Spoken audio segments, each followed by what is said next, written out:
അല്പസമയം മുൻപാണ് അടിയന്തര സിൻഡിക്കേറ്റ് ചേർന്ന് VC എടുത്ത രജിസ്ട്രാറെ സസ്പെൻഡ് ചെയ്യാനുള്ള തീരുമാനം റദ്ദാക്കിയത്. ഇപ്പോൾ താൽക്കാലിക VCയുടെ ചുമതലയുള്ള സിസ തോമസ് മാധ്യമങ്ങളോട് സംസാരിക്കുകയാണ്. കേൾക്കാം.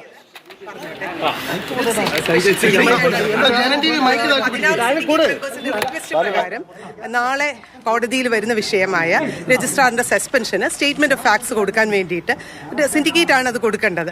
അതിന്റെ പേരിൽ അവർ റിക്വസ്റ്റ് ചെയ്തത് പ്രകാരമാണ് നമ്മൾ ഇന്ന് മീറ്റിംഗ് കൂടിയത്. അപ്പോൾ അവിടെ കൂടിയപ്പം അവർ പറഞ്ഞു അതിനെപ്പറ്റി ഡിസ്കസ് ചെയ്യണമെങ്കിൽ കൂടുതൽ ഡീറ്റെയിൽസ് വേണമെന്ന് പറഞ്ഞു. അപ്പം ആ വിഷയത്തിലോട്ട് നമ്മൾ അതൊരു സബ് ജുഡീസ് ആകുന്നു ഉള്ളത് കൊണ്ട് അതിനെപ്പറ്റി ഡിസ്കസ് ചെയ്യേണ്ട, പക്ഷേ അതിൻ്റെ ഡീറ്റെയിൽസ് തരാം. അപ്പം സസ്പെൻഷൻ ചെയ്ത പ്രൊസീഡിങ്സും അതുപോലെ തന്നെ ബാക്കിയുള്ള VC കൊടുത്ത റിപ്പോർട്ടും ഇവയെല്ലാം തന്നെ അവർക്ക് ഡിസ്ട്രിബ്യൂട്ട് ചെയ്തു. അവർക്ക് അതിൽ കൂടെ പോയിക്കൊണ്ട് അതിൻ്റെ ഡീറ്റെയിൽസ് കൃത്യമായിട്ട് മനസ്സിലാക്കിക്കൊണ്ട് അവർ സ്റ്റേറ്റ്മെന്റ് ഓഫ് ഫാക്ട്സ് പ്രിപ്പയർ ചെയ്യും എന്നാണ് ധരിച്ചത്. അതായിരുന്നു അവരുടെ ആവശ്യവും. പക്ഷേ അവിടെ വെച്ച് അവരുടെ ആവശ്യം വേറെ രീതിയിൽ പോവുകയും ഡിസ്കഷനിലോട്ട് പോവുകയും അത് നമ്മുടെ കോടതിയുടെ പരിഗണനയിലായതുകൊണ്ട് അത് നമുക്ക് കൺസിഡർ ചെയ്യാൻ പറ്റില്ല, വിഷയം മാറ്റി നമ്മുടെ അജണ്ട ഐറ്റമിലോട്ട് വരണമെന്ന് പറഞ്ഞിട്ട് അവരത് നിരസിക്കുകയാണ് ചെയ്തത്. അവർ അവസാനം അത് ഈ സസ്പെൻഷൻ റദ്ദാക്കണം എന്നുള്ളൊരു രീതിയിലോട്ട് വന്നപ്പോൾ ഞാൻ മീറ്റിംഗ് ഡിസോൾവ് ചെയ്തിട്ട് പുറത്തു പോവുകയാണ്. അത് ഡിസോൾവ് ചെയ്ത് ചെയർ വെളിയിൽ ഇറങ്ങിക്കഴിഞ്ഞാൽ അതിന് വാലിഡിറ്റി ഇല്ലെന്നുള്ളതാണ് എനിക്ക് മനസ്സിലാക്കാൻ കഴിയുന്നത്. സസ്പെൻഷന്റെ സ്റ്റേറ്റസ് എന്താണ്? റദ്ദാക്കപ്പെടാൻ ആ ഒരു വിഷയം ഇന്ന് വരുന്നേ ഇല്ല. അതുകൊണ്ട് ഒരു അജണ്ട പറയുന്നത് സ്റ്റേറ്റ്മെന്റ് ഓഫ് ഫാക്ട്സ് ഫൈനലൈസ് ചെയ്യാൻ പറയുമ്പോൾ വേറൊരു വിഷയം എടുത്ത് ഡിസ്കസ് ചെയ്യാൻ അത് ഒരിക്കലും ഒരു അപ്രൂവ്ഡ് അജണ്ട ഐറ്റം അല്ലാത്തത് കൊണ്ട് തന്നെ അത് അംഗീകരിക്കാൻ നേരത്തെയുള്ള സസ്പെൻഷൻ റിവോക്ക് ചെയ്യാൻ കഴിയുമോ സിൻഡിക്കേറ്റിന്? കഴിയില്ല എന്നുള്ളതാണ് എന്റെ അറിവ്.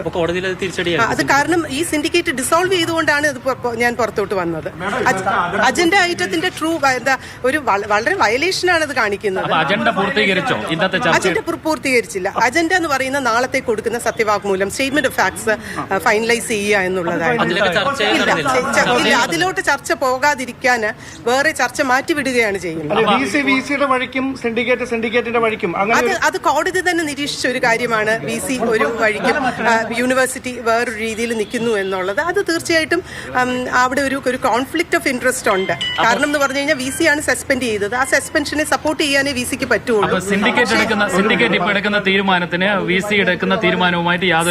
എന്ന് പറയുന്നത് ചെയർ ചെയ്യുന്നത് VC ആണ്. ആ VC ഡിസോൾവ് ചെയ്തിട്ട് പോകുമ്പോൾ ഇപ്പം നടക്കുന്ന നിങ്ങൾ പറയുന്ന സിൻഡിക്കേറ്റ് ആണെന്ന് എനിക്ക് തോന്നുന്നില്ല. അതൊരു എന്താ പറയാ, അവര് ഒരു മീറ്റിംഗ് കഴിഞ്ഞിട്ട് അവരൊരു കുശലം സംഭാഷണം നടത്തുന്നതായിട്ട് ഞാനത് ധരിക്കുന്നു. അതിനെ പറ്റി ഒന്നും ഡിസ്കസ് ചെയ്യാൻ പറ്റില്ല. അത് കോടതിയിലുള്ള വിഷയമാണ്. അത് ഡിസ്കസ് ചെയ്യാനേ അല്ല നമ്മൾ വന്നത്.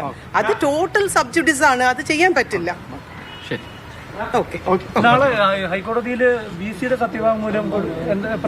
അത് തീർച്ചയായിട്ടും റെസ്പോണ്ടൻസ് എന്ന് പറഞ്ഞ് പലരുണ്ട്. കോടതി തന്നെ നിരീക്ഷിച്ചിട്ടുണ്ട് ഇവിടെ ഒരു കോൺഫ്ലിക്റ്റ് ഓഫ് ഇൻട്രസ്റ്റ് ഉണ്ടെന്ന്. അപ്പം അങ്ങനെയാണെന്നുണ്ടെങ്കിൽ സിൻഡിക്കേറ്റ് ആണ് നമ്മുടെ സ്റ്റാൻഡിംഗ് കൗൺസിലിനെ ഡിപ്ലോയ് ചെയ്യുന്നത്.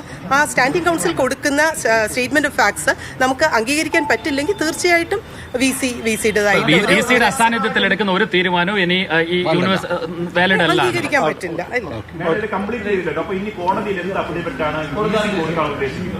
അത് ഓൾറെഡി സ്റ്റാൻഡിംഗ് കൗൺസിൽ ഒരു സ്റ്റേറ്റ്മെന്റ് ഓഫ് ഫാക്ട്സ് തന്നിട്ടുണ്ട്. അതാണ് അവിടെ ഡിസ്ട്രിബ്യൂട്ട് ചെയ്ത് എന്തെങ്കിലും മോഡിഫിക്കേഷൻ വേണോ എന്ന് ചോദിച്ചത്. അത് കൊടുക്കും. അത് സിൻഡിക്കേറ്റിന്റെ വഴി കൊടുക്കും. അതെ.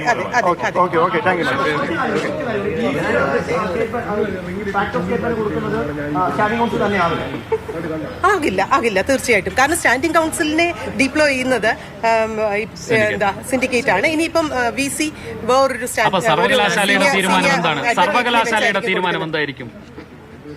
സർവകലാശാല എന്ന് പറയുമ്പോൾ VC ആണെന്ന് പറയും, സിൻഡിക്കേറ്റ് ആണെന്ന് പറയും. അവിടെ അറിയില്ല. ശരിയല്ലെങ്കിൽ VC തന്റേതായ രീതിയിലുള്ള തീർച്ചയായിട്ടും സിൻഡിക്കേറ്റ് ഇപ്പോ അവരൊരു തീരുമാനത്തിലേക്ക് എത്തുന്നു. ഭൂരിപക്ഷം വെച്ച് അവരൊരു തീരുമാനത്തിലേക്ക് എത്തി. അതാണ് അവർ കോടതിയിൽ അറിയിച്ചാൽ അതിന് നിയമപരാധം ഉണ്ടോ? ഇനിയിപ്പോൾ അത് സിൻഡിക്കേറ്റ് അല്ലെന്നാണ് ഞാൻ പറയുന്നത്. കാരണം സിൻഡിക്കേറ്റ് നടത്താനുള്ള ശ്രമത്തിലായിരുന്നു. അത് ഡിസോൾവ് ചെയ്തിട്ട് ഇറങ്ങി നമ്മൾ വരികയാണ്. ആ ഒരു സാഹചര്യത്തിൽ അവർ ചില മെമ്പേഴ്സും ഇറങ്ങിയിട്ടുണ്ട്. അപ്പം ഇനിയും നടക്കുന്നത് സിൻഡിക്കേറ്റ് ആണെന്ന് നിങ്ങൾ പറയരുത്. അത് ആണെന്ന് എനിക്ക് തോന്നുന്നില്ല. അതിന് നിയമസാധ്യതയില്ല.